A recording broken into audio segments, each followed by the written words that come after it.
this is Jeremy Jackson with DripMadeLive. I hope you're enjoying the content, and if you like this, you can watch it happen live from 8 to 11 p.m. Central Time on most weekdays. You can find that at YouTube, at Rumble, or at X, all at DripMadeLive. So, thank you for joining us. Hit all the buttons, and enjoy the show. Let's take a look at what we're working with. So, this is going to be a 4-prong mounting. We'll set our stone in here just to take a quick look at it.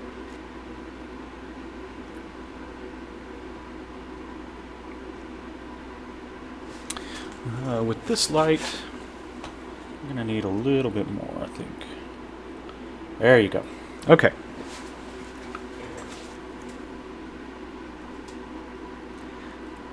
Pretty little ring. Let's see what it weighs.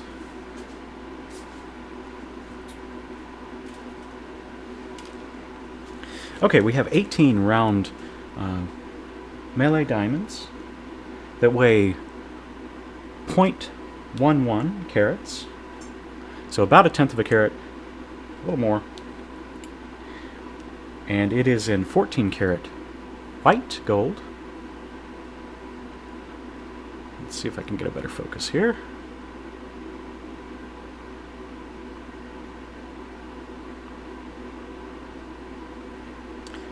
Okay. It's going to be in 14 karat white gold.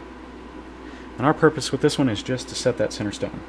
And one more time, that is a 0.83 carat oval sapphire. Okay.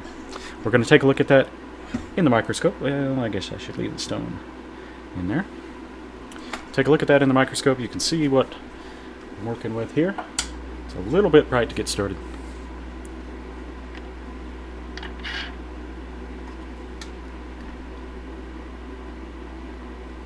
There we go.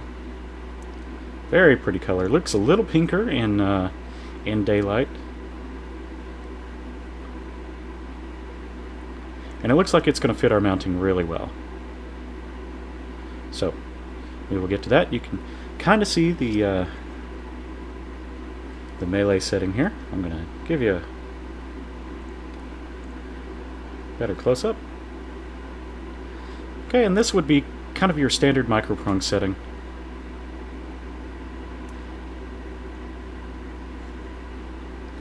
Most likely CAD designed and cast. It looks like they chose to set this in a French style.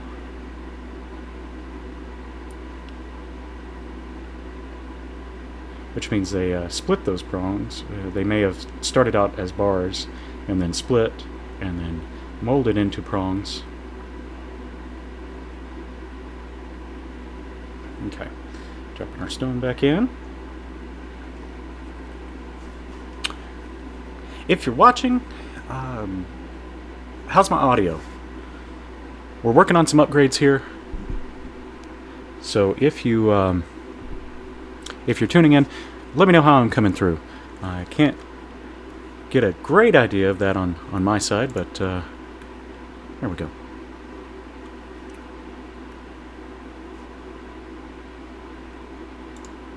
Okay. Wow. So, new software tonight. Gonna be a little rocky. It looks like we're getting... Okay, looks like we're coming through on every platform. Awesome. So that'll get better over time. A little rough right now. It's gonna get more polished, I promise. What about that pun? Okay. Alright, let's get started on this one.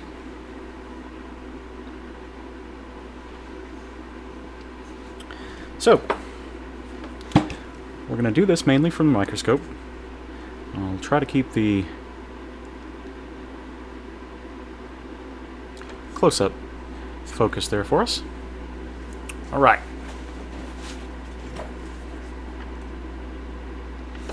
Perfect. So, first thing I'm going to do is pre-cut our seats. I kind of got a general idea of how that stone's going to fit down in there.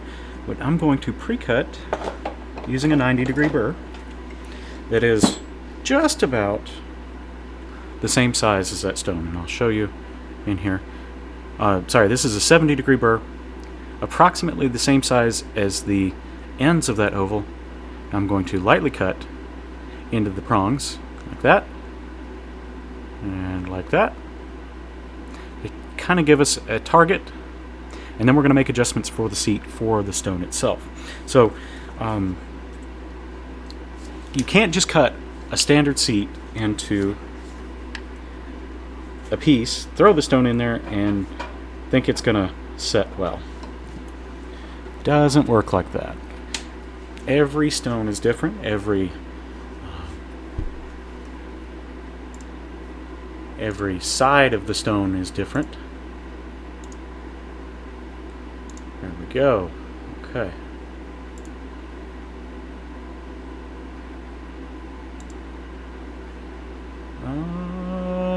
Sorry, folks. A little bit of technical difficulty here on my end. I'm trying to get this set up so I can see all the chats at once. CatJack9 says, that is beautiful, and it sounds good to me. Thank you, CatJack9.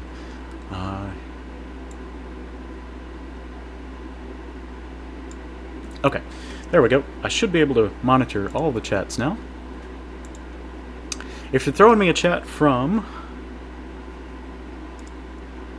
X or Facebook, I'm not entirely sure I'm going to get to see it, but we're going to figure that out.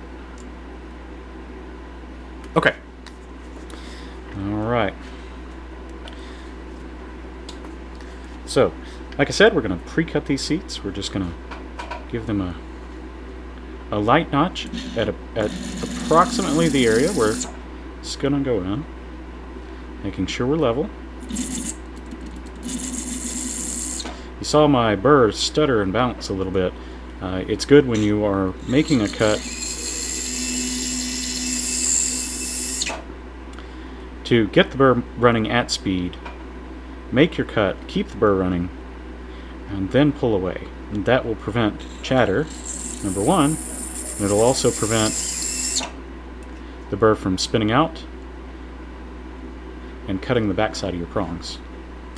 And that creates a kind of a mess when you go back and clean it up. So we're just going to cut this at approximately the same height. I like to call this a preliminary seat. Oh, there's an example right there. I slowed my burr down too much. It grabbed the metal because our gold is kind of soft. And our burr has pretty sharp points on it. So it grabbed the metal and it kind of drug the burr out of the area that I wanted to. So we prevent that by running the burr at speed when we start the cut and then pulling away. There we go. Alright. Just a preliminary seat. Now, I said as I was cutting this,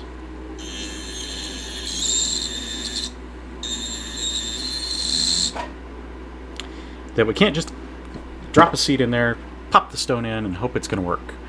Well, that can lead to many, many tears because every stone is different. Every side of the stone is different. And unless you get a perfectly cut stone, and that is a true rarity. So we are going to fit this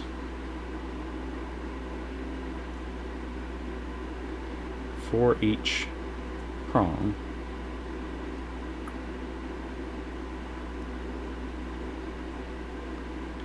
Okay, so here's your example. Thin seat where that's going to line up, slightly thicker here. So I'm going to cut a little bit more here, a little taller seat. I want the bottom of the seats to remain level, just a slightly taller seat. Thicker here. Yep. Kind of fumbling her around there.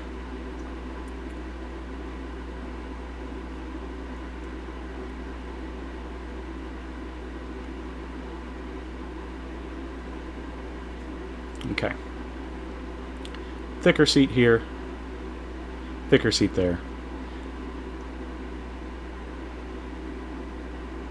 So we're going to account for all of that when we go to set it.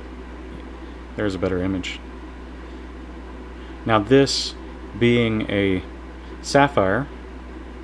It looks like it's what we call a native cut, meaning they probably tried to retain as much of that sapphire as was gem quality and cut out a lot of inclusions, but in doing so they might have had to make that a little off-centered. It looks like they did. You can see that the culet, or the keel on this, in this case, is off-centered from the table. And sometimes the table's a little off-centered. But when they cut these, they'll cut the girdle in a couple of different ways.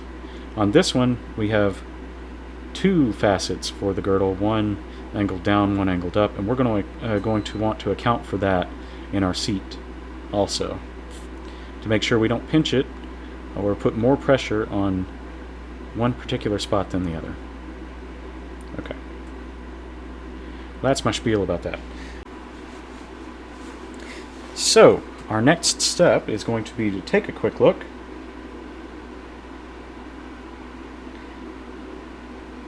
at the... One moment here.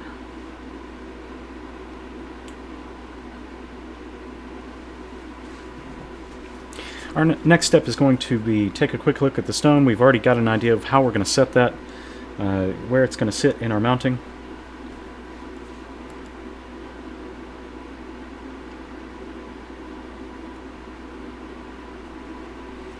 We've got a preliminary seat cut. We like the way that looks.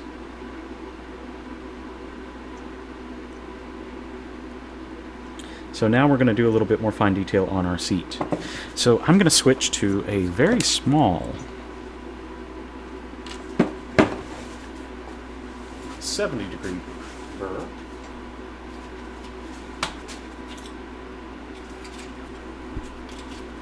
Whack my head when we're doing it. Let's see.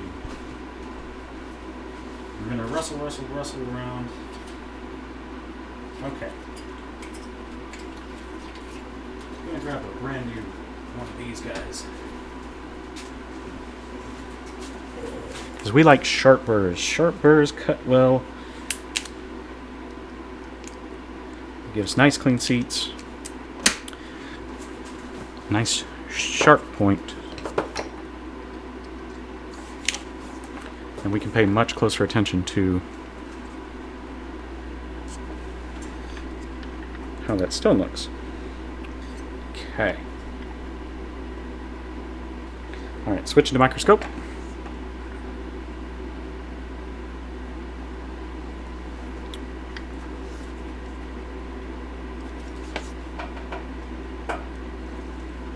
Alright. So, much smaller 70-degree burr. One moment here. And get comfortable in my microscope. There we go. Okay, so we've got our preliminary seat. I like where that sits on the prong itself. I didn't cut more than halfway in.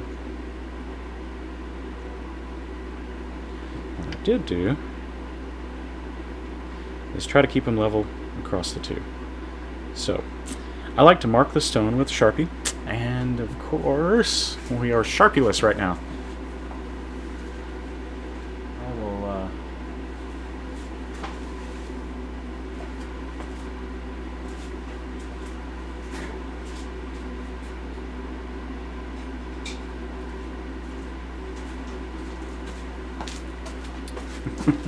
Okay, what I would like to do, how about that, is mark this with a Sharpie, just to make sure we turn the ring the same way every time, or turn the stone the same way every time when we come in here.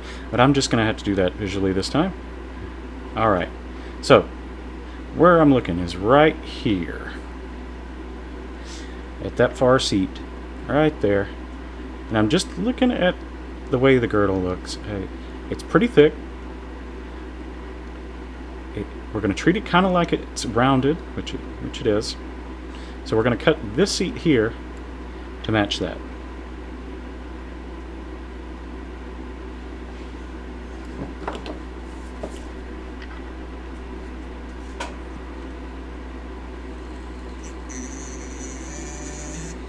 So I've got the bottom seat cut.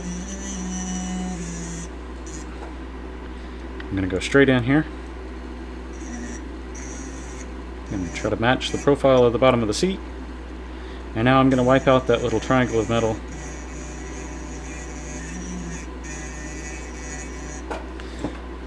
Running kind of slow here. There we go.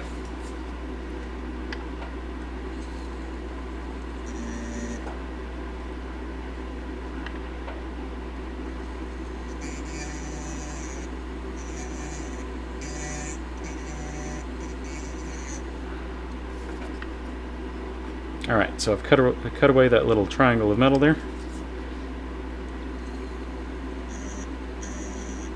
Now, I know I'm probably going to bring these prongs in a little bit, and when you bring them in, it changes the angle on the top of the prong. What I don't want is for this area right here to touch the stone first. I want it to touch evenly across the top of that, and we can do that by maneuvering our prong. But if we do too much or put too much pressure there, we can crack the stone, break off a little piece. So we're going to relief for that. So we're going to take our 70-degree burr. We're going to gently round that space off.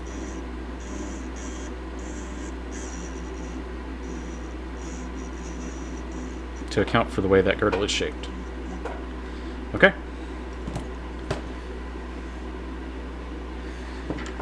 We're going to do the same thing. I've already got an idea of what we're looking for here. I'm going to do the same thing on this side, and I know that this end of the stone is a little bit thicker.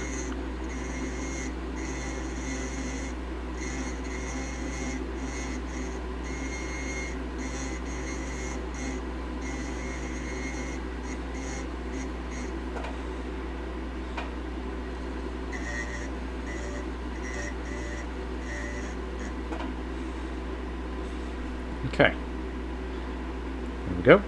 And I know this side is a little bit on the thinner side. So I like where the seat sits. It's a little bit taller, but I'm going to cut this one a little bit thinner.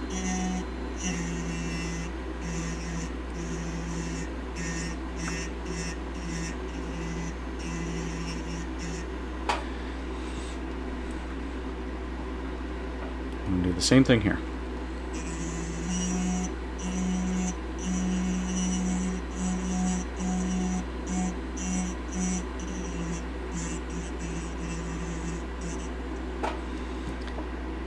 Okay, thinner seats on this side, slightly thicker on this side. These are kind of rough. We're going to polish them up. We're going to trim them so they fit exactly on the bottom of the stone. Now remember, it being a native cut, it's going to have some wonky pavilion angles, so we're going to try to account for that too. Now, one thing I am going to do before I continue here, well, this is not a very deep stone, so I'm not going to trim any of the under bezel here. On a lot of native cut stones, they have a very deep belly, and even just the little under gallery we have here, you'll make contact with that stone, so you have to go in and trim that away. You only want to make contact on the stone, on the girdle, with the prongs. I have had requests before to take a stone and to set it on top of this this under gallery, under bezel, whatever you want to call it. Set it on top of there, and then just bend the prongs over to pinch that sucker in. And I really, really, really do not like doing that. That is a dangerous, dangerous game to play, especially with a colored stone. You might get away with it with the diamond, but taking those chances on a colored stone, just that's not the way to do it. Okay, so I'm going to take a graver and lightly trim off these little bits of excess metal, just like that.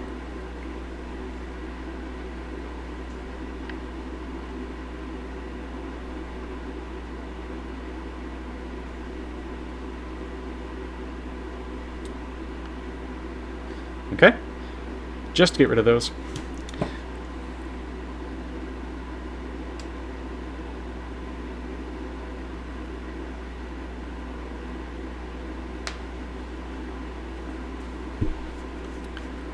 Okay. How are we looking here? Okay.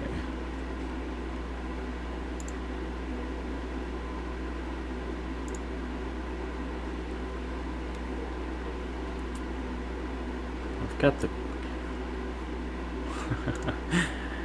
Still trying to figure this out.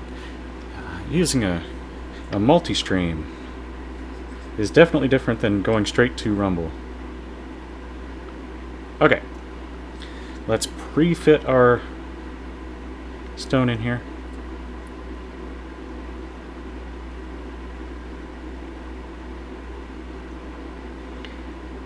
And I think I got pretty close. It's a little tall on one side, but that's okay. We want to allow enough space to bend these prongs over to meet the stone. We also want to make sure we are level. I like the way that looks. I left a lot of... oh, maybe I turned it around the wrong way. That happens. Okay. Need to make sure I have a Sharpie out here. Okay. I'm going to spin this sucker around. Oh, there we go. Much better fit. Like that a lot. Alright. So, I'm going to look at the way these seats line up with the pavilion and make sure my angles are correct. If it's a little steeper, I'm going to cut those to allow for it. Nope, I totally have that backwards.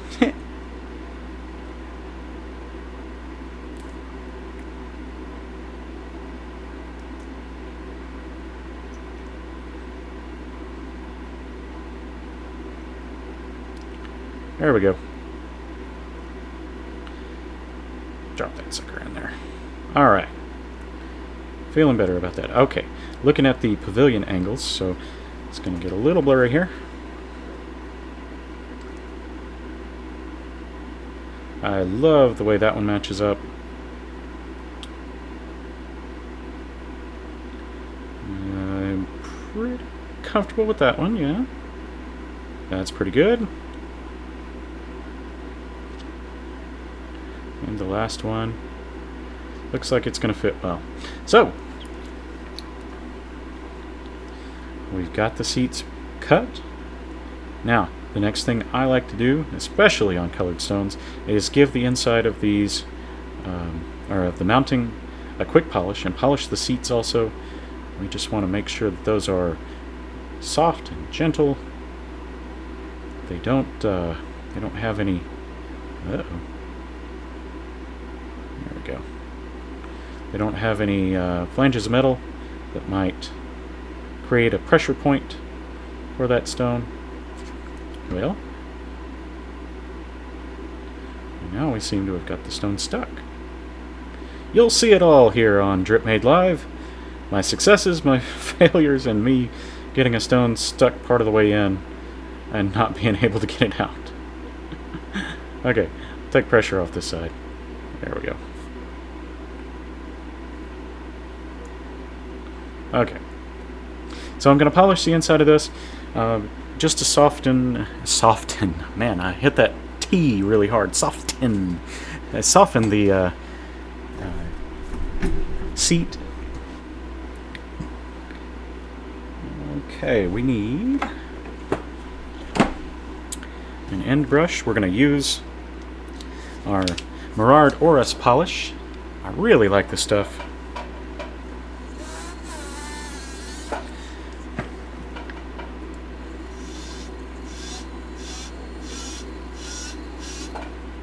We're just going to lightly polish the inside of the mounting. And we're going to gently polish the seats. Now, not all 14 karat alloys are made equal. Some are a little harder than others. Some are a little more white than others. Some are more brittle than others. Some are softer. When you get a manufactured piece like this, where it's coming from a vendor, and we're setting a stone in it that we already had, a lot of the times they use kind of a soft alloy that's a little more yellow. Of course, it always depends on the manufacturer.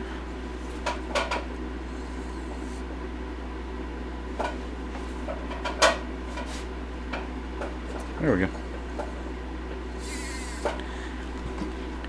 go. But that will polish a little differently than your cast alloys. If I were to cast one, I might expect it to be a little bit stiffer, a little bit more brittle, and I can control a little bit for that when I cast it by choosing when and how fast to quench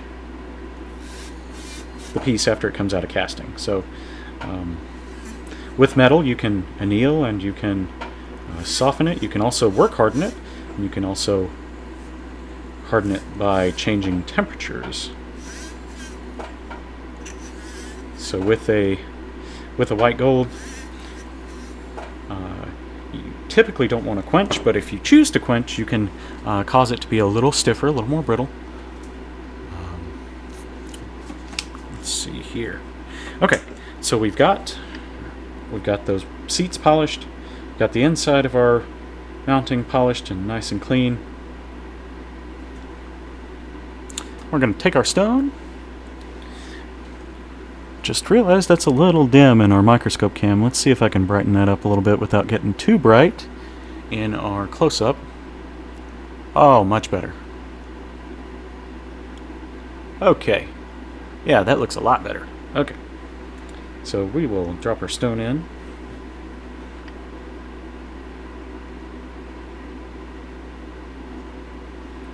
Check the fit.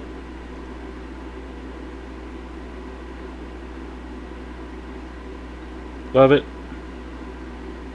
I think we're ready to set. So I am going to set this using our parallel pliers. Very much like these for stone setting. You can easily control the pressure. You're getting pressure from two parallel edges instead of, for example, this pair of chain nose pliers.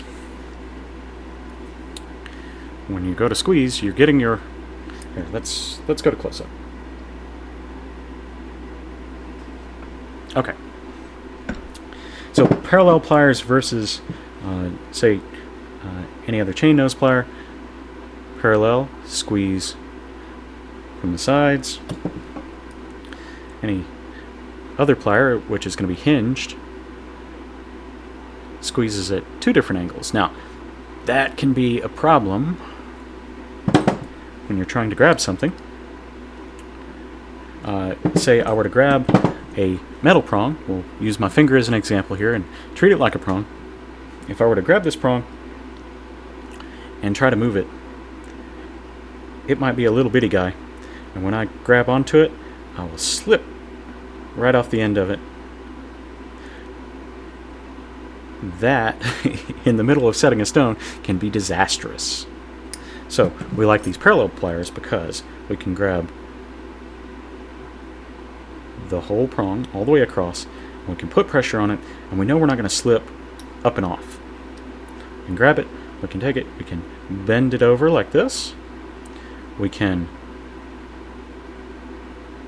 angle it backward like that, or bend it over like this, depending on how we want our seat to close. Or we can grab that prong, and you definitely can't do this with a pair of hinged pliers. You can grab that prong and you can give it a little twist. You're going to hold on to it really well, and you're going to bring that metal down. Now, we twist because metal can bend in any number of ways, and we can prevent it from springing back. So let's imagine our prong here. If I were to grab this prong and bend it like this, well, white gold isn't perfectly malleable. White gold isn't like platinum, where you can bend it once and it'll stay right where you leave it. I can bend it over and let it go, and it'll bounce back just a hair, not a lot, still a little bit. But if I grab that prong and I give it a little twist, I'm bending it this way, and then this way, and then this way, and then this way. Again, let it go. There's not going to be a lot of spring back. And I've gently work hardened it as I went so that it stays where I take it instead of springing back. So that's the benefit of using parallel pliers and essentially using the concept of vector tightening on a prong, where you're moving in a couple of different directions to bring the prong down. So, what's vector tightening? Throw me a chat. Ask me that question. I'd be happy to answer. Okay, so let's go back to our microscope. Let's get that stone set. We won't dilly-dally any longer.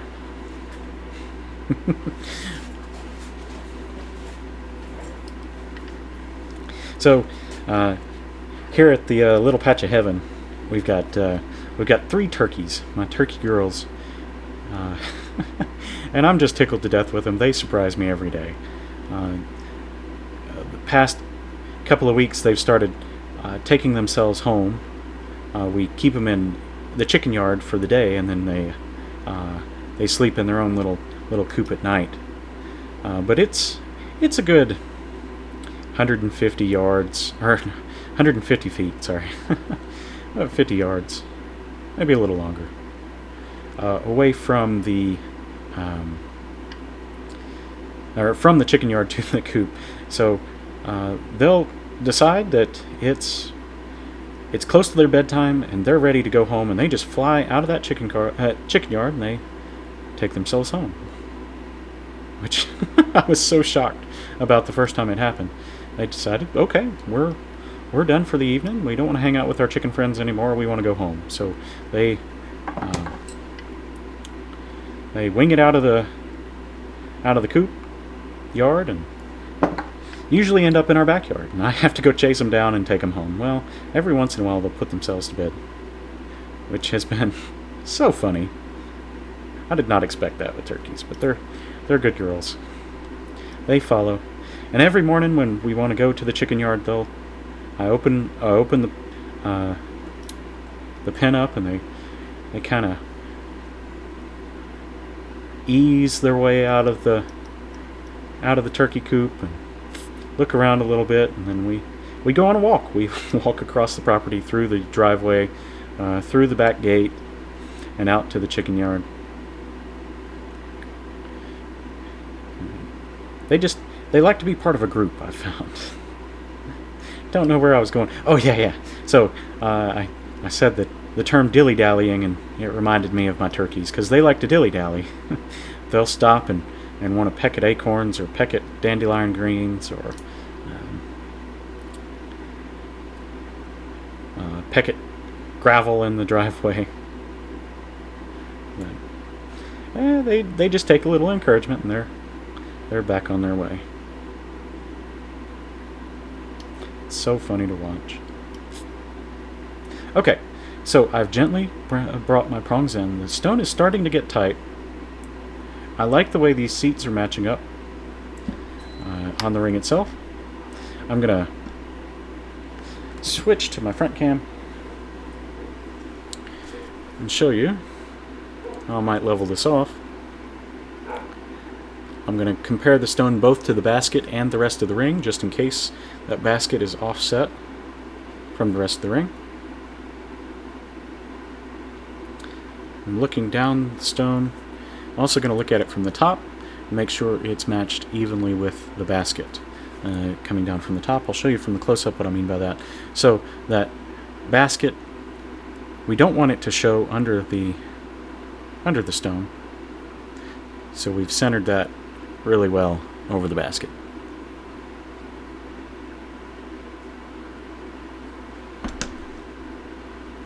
Okay. So I'm pretty happy with that. Now I just want to make sure the prongs are totally down on top of the stone. We're going to zoom that in just a hair more. Whoa! That is not how I want it. Alright. Let's zoom in. There we go. I'll try to stay in frame a little bit better with this guy. Whoa! Earthquake.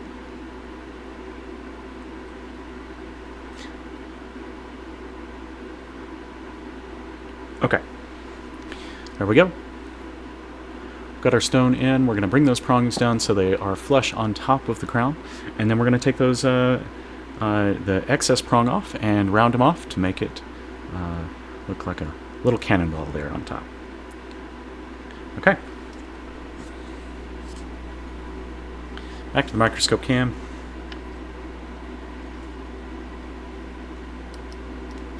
Alright. So I'm going to use the principle I was talking about before. I'm going to bring this prong down, but I'm going to do that by moving it back and forth so that it doesn't put a lot of pressure on the stone and doesn't want to spring back on me. Now, using these manufactured softer alloys, this is a little bit easier. But the softer alloy is usually a hair more yellow in color. So as the rhodium plating wears off of this, you'll see a little bit of a change in the color. You can take it back into a jeweler and have them rhodium it again. It doesn't take very long. It doesn't cost much of anything.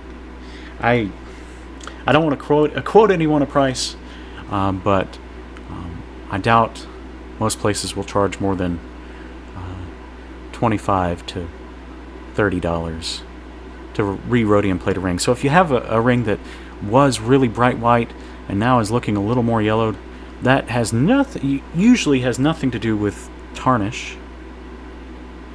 It has to do with the rhodium plating just rubbing off from your skin, from hitting on things, just age. And that can be brought back to life. Just take it into a jeweler. Sometimes they won't even charge you for it. So,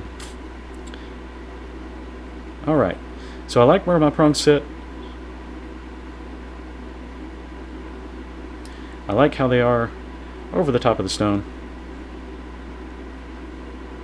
And I like the level and fit of the stone itself. So, we're pretty happy with this. We are going to move on to the next part. So we're going to take these prong tips off. I can do this a couple of different ways. This time I'm going to use a saw. And I'm going to, mainly because this is a sapphire, I'm not worried about chipping it with the saw bouncing off of it. We're going to avoid touching the stone, of course, with the saw anyway, but we're just going to gently cut the top of this prong off just to get it ready to cover. We're going to apply the same kind of shape to the cut prong.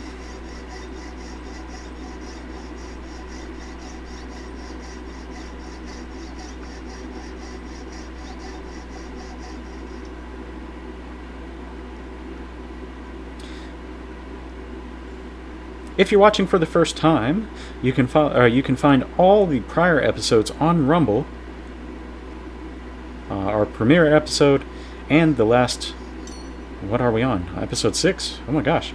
And the last 5... Well, the last 5 episodes. The premiere episode and the last 4 episodes where we worked on a number of different pieces, kind of like this, on Rumble. You can watch those in their entirety. at any pace you want. Those will also go up on YouTube. The files themselves are huge, and they take a little while to download and then re-upload for YouTube, but they will be going up there, so you can find those there too. So I've cut those prong tips off. I'm going to cut the other two.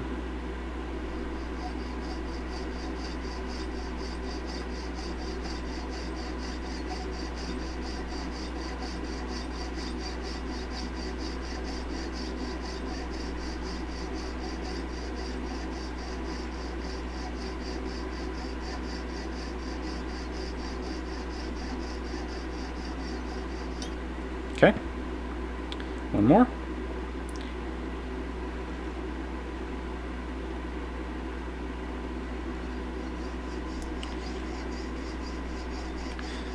Okay, here's a fancy little trick that comes in handy when you're working with colored stones and you're worried about that saw bouncing off the top and chipping the facet junctions on the top of the stone.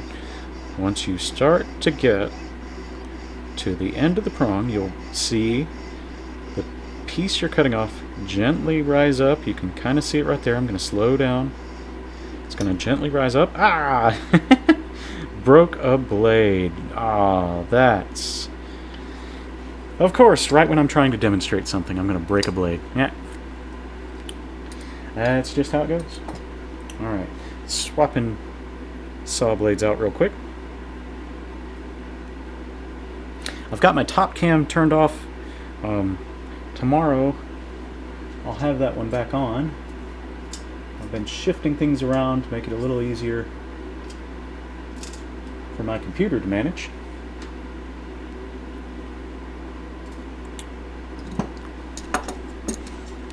But I'll show you how you chuck up one of these saw blades. I use the term chuck up a lot for various things. You don't have a chuck on a saw blade or on a saw frame, but it's how we attach the saw blade to the saw frame and make sure it's ultra tight. We want that to be... I'm gonna hold this up to the microphone. I'm gonna hold this up to the microphone so you can hear it. That's a very tight saw blade. Yep. So we want it really tight when we're working with it.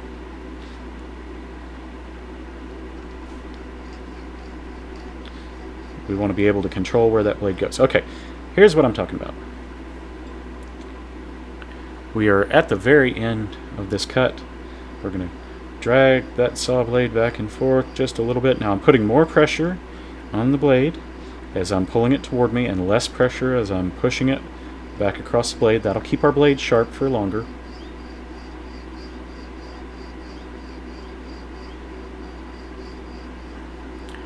And as we get close to where that prong finishes, the tip of that will start to rise up.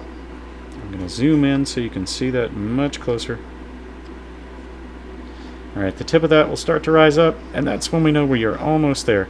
And when it's just about ready to go vertical, that is when I'll just knock that off with my finger. Because I don't want to cut all the way through, have the saw blade go bouncing across the table or hit any of our other prongs, and leave a scratch or a mar that we have to go back and fix. So, just a little handy tip when working with prongs. Okay, we're going to switch to a barrette file. What I'm going to do here, I'm going to chase this around in the microscope a little bit. Okay, what I'm going to do now is just gently round, angle downward those prongs so they're a little bit easier to cut burr. I'm going to take the front edges off. That makes sure that that prong is shaped nicely to fit into our cut burr. We can get an appropriately sized cut burr.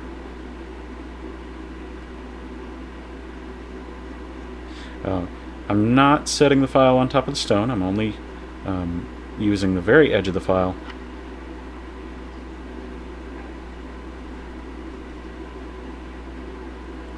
to take the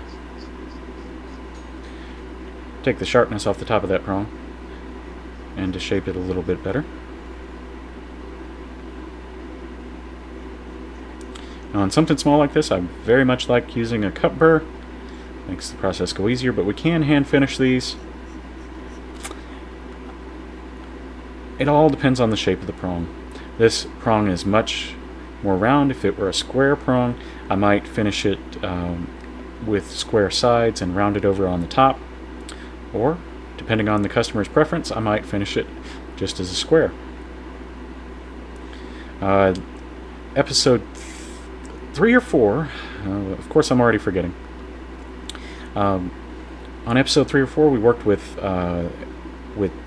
claw prongs and how to shape them on a diamond, a 2-carat diamond. So go check that out if you haven't.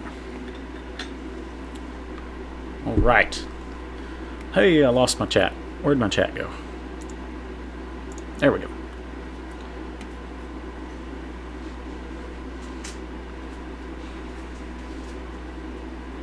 Okay, so let's grab an appropriately sized cup burr.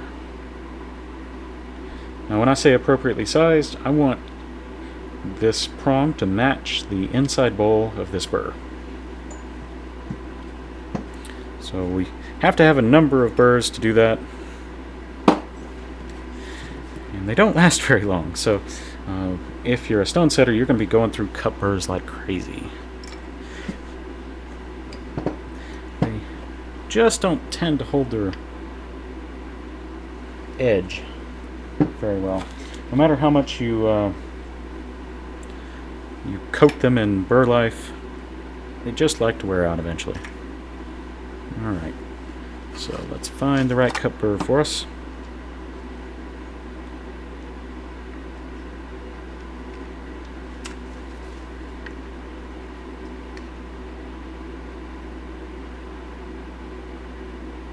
That one I think is going to be as close as we're going to get. And this one's kind of worn down.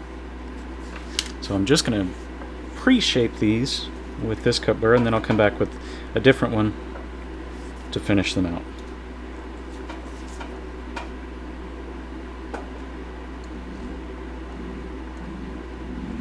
I hope everyone had a very happy Thanksgiving. I didn't stream during those days. But we're going to do a little bit more. Oh, I forgot to talk about our streaming schedule. Today we're going 5 to 10. Tomorrow we're going to try noon to 6. Start a little bit earlier.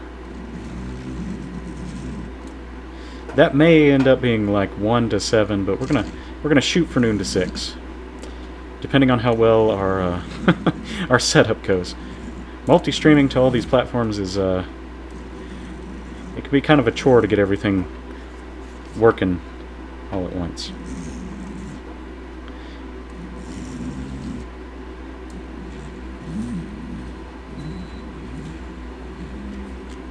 Even using the service, it's called Restream.io, lets you stream directly from them to multiple platforms. You still have to set up all the, most of the keys. Some of the, like Rumble is not directly supported by them, but we can make it work.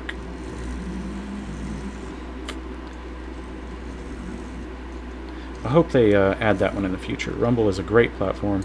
A lot of big creators are moving there. Really like it. If anyone's familiar with Steven Crowder, Nick Ricada, Camelot331, he is hilarious. You can find all them on Rumble.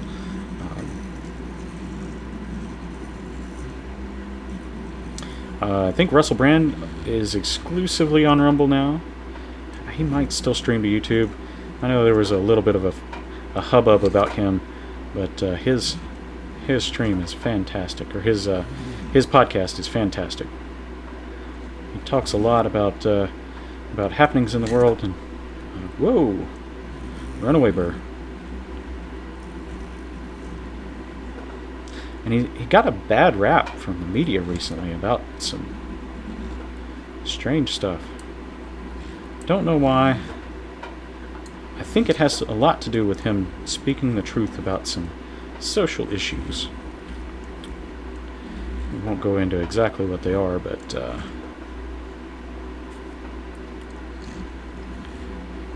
anyway, check my channel out on Rumble, DripMadeLive, and you can follow my Twitter or X at DripMadeLive, on Facebook at DripMadeLive, and on YouTube at DripMadeLive. Soon we're going to be streaming to Instagram also, so check it out there. Your favorite channel. If you know anyone that would like this kind of content, please share it. I talked about our three purposes: educating, answering questions, entertaining. I'm sure there are a lot of people out there that don't know a lot about the jewelry industry and might like to know more. They love jewelry, but they don't know how it works, how it gets made. And that's what I'm here to do.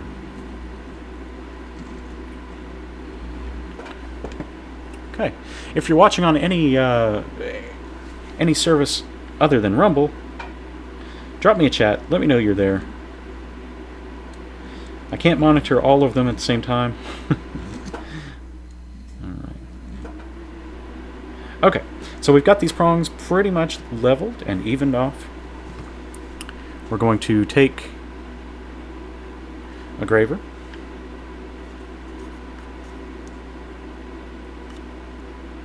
We're going to go in here. We're going to cut some of this excess metal away and take a look at how our prong looks over the top.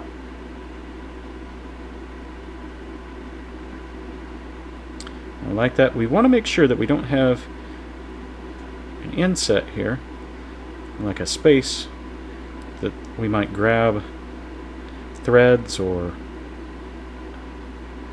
bristles from our brushes, or threads of cotton from our wheel buff. Nobody wants to get their ring caught on their sweater either. So you're going to try to shape the front of the prong flat, or straight up and down, so that nothing can get up under there and get caught.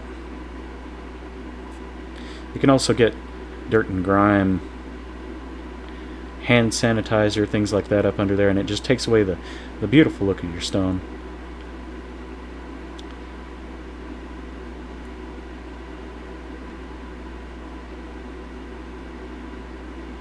So we're cutting away all that excess metal just gently. We're not touching that stone if we can avoid it.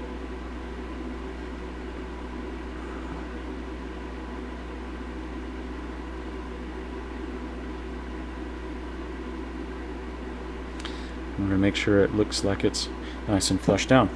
Alright, coming back with the cut burr, we're just going to take this down over the front edge just to make sure that has a nice shape. We're going to avoid touching the stone with the front of our cut burr. In a second we'll take a look at those prongs and make sure they are uniform. Looks like this one's a little tall. We're going to take a little bit off the back of him.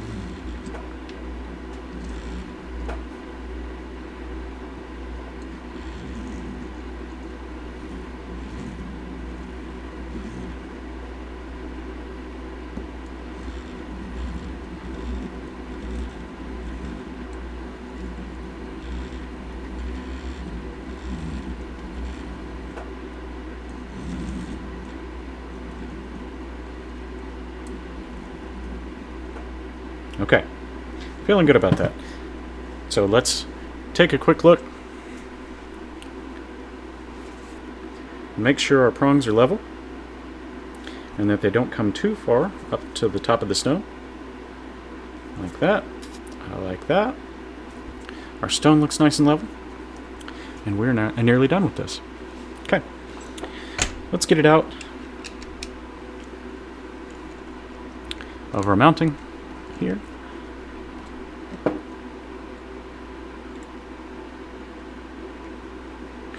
One complaint about this ball is you can't hold on to the little piece, the little cone that goes on the other side. Doesn't want to stick around when you move it around. Whoop, can't see it there. So it's got two little cones here that spread our inside ring holder out, and this cone is loose and freely moving. Okay. So I'm going to use this just to prop everything up. Well, here, let's do it the right way. And switch to a bench pin. I'm going to hold this as I polish. We're going to polish the prongs. We're going to get this guy ready to go, and then it's going to go into our ultrasonic. We're going to clean it up. All right, switching to a wheel brush, and back with our Morard orange polish. Really like that stuff.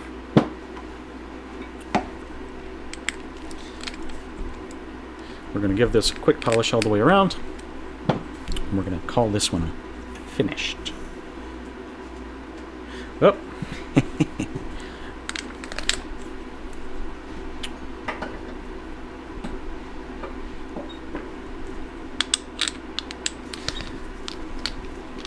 We've got our drill bit chucked up from, I used the term appropriately there, chucked up from when we were altering our gray plate for our big tourmaline earrings that we set last week. You can find that on episode 5. Very nice looking tourmalines in some yellow gold settings. Okay, we're going to give these prongs a quick polish. We're going to get this sucker out of here. So I'm going to stay in the microscope.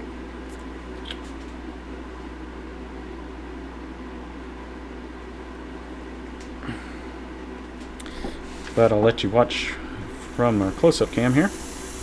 I'm going to take off any of the tool marks on the back of the prongs. I'm going to polish the sides of the prongs as I'm going here.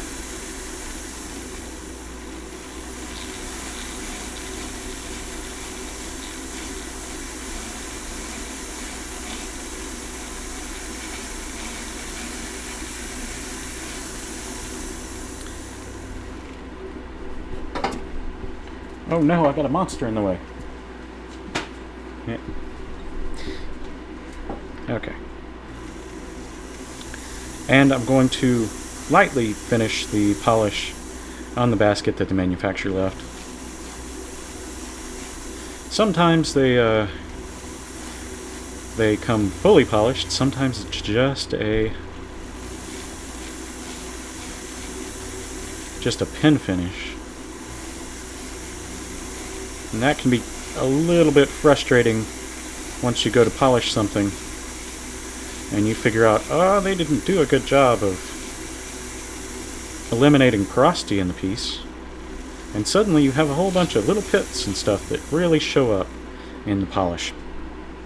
My biggest complaint about manufactured pieces when you're getting them from a vendor is they don't control porosity very well, and that's part of their casting process.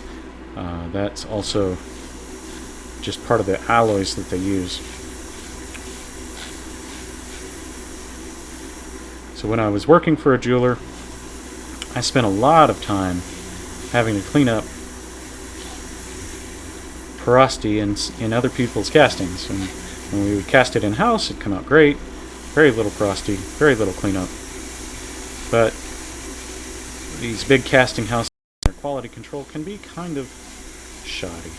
This piece looks really nice for a manufactured piece.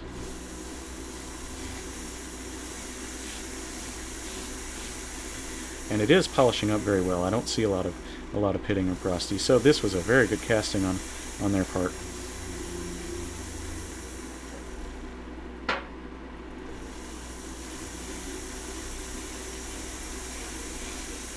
Oh, got more shop upgrades over the holidays. I finally bit the bullet and ran out a a heater for the shop. I was freezing my booty off on some of those prior streams. So I had a little bitty space heater, and my mom was kind enough to to give me a large 35,000 BTU heater for or as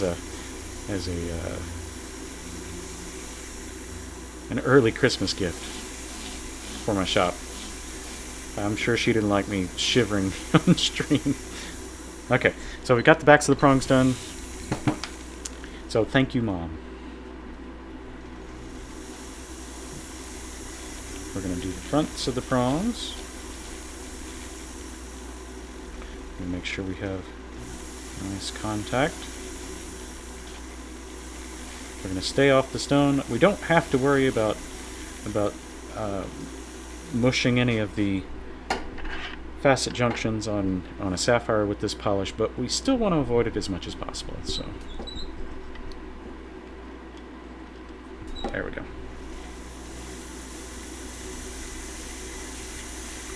Just gonna do my best. Whoa. Okay. One thing you can't see on your end, but I see on my end every once in a while. I need to fix this. One of the other upgrades in my shop is to make sure everything has enough power all the time. When I'm using a flex shaft like this, they have a pedal that controls the speed of the flex shaft, and I can pull one of those up so you can see it here in a moment. But that pedal lets you control the speed of the flex shaft. You can run it as fast or as slow as you like. It's best to never run anything faster than you have to. But everything's got a rating on how fast it should or shouldn't run. Most burrs, at least. Wheels and things like that will also. Okay. But it's got a pedal on it, and that pedal's called a rheostat. And that controls the current to the motor, the pendant motor, that sits at the other end of our flex shaft on the other side of our handle. So that's how you control the speed. You control the current. So my monitor is also connected to the same the same power strip as one of these rheostats. So on occasion, as I go to run my rheostat a little bit faster, the voltage on the on that circuit can't quite keep up to run the monitor, so everything goes black. And then as soon as I let the rheostat off, or let my foot off the pedal, it comes back on. So that's something I'm going to have to address. We're going to go ahead and polish these prongs really nicely.